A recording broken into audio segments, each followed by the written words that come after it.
night, the New York Liberty beat the Minnesota Lynx in Game 3 of the WNBA Finals, putting Liberty just one win away from their first ever championship title. The game ended so dramatically with Sabrina Ionescu hitting a game-winning three-pointer with just seconds to spare. Yeah, talk about a nail-biter. Let's bring in WNBA writer and co-host of the podcast, Queens of the Court, Jordan Robinson. Jordan's been shaking her head the entire time for that intro. What a game, Jordan. What did you think about what happened last night? And then also, what were you seeing leading up to the end? Oh, my goodness. I am still on cloud nine. I may have a few gray hairs from that stressful last-second shot.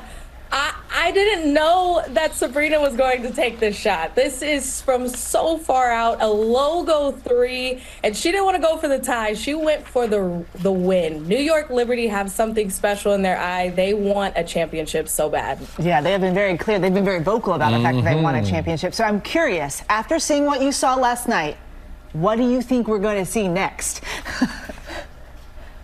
You know, I have been wrong on every prediction because that's what this series has been. We had an overtime game in game one, and then the Lynx were able to the New York Liberty were able to storm back in game two.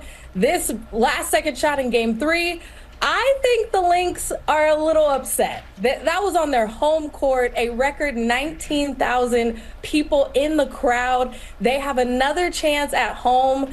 I hope they come back. And Nafisa Collier, second in MVP voting, she shows everybody why in game four. And speaking of that record crowd, what do you think about this huge viewership and, attendance that we're seeing across the country at the WNBA games? It feels a little like I told you so. I have been a WNBA fan since I was a little girl growing up in Sacramento, the now defunct Sacramento Monarchs. I have been screaming from the rooftops that this is the level of basketball that we get to see and experience night in and night out.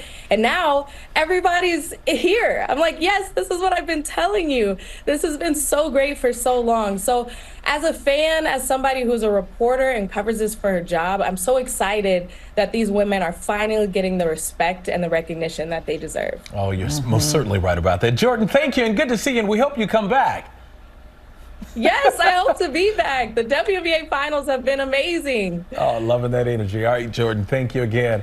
And by the way, you can listen to Queens of the Court anywhere that you get your podcast, and make sure to catch the game 4 of the WNBA finals Friday at 8 p.m. Eastern time on ESPN. Check it out. I bet you it's another nail biter.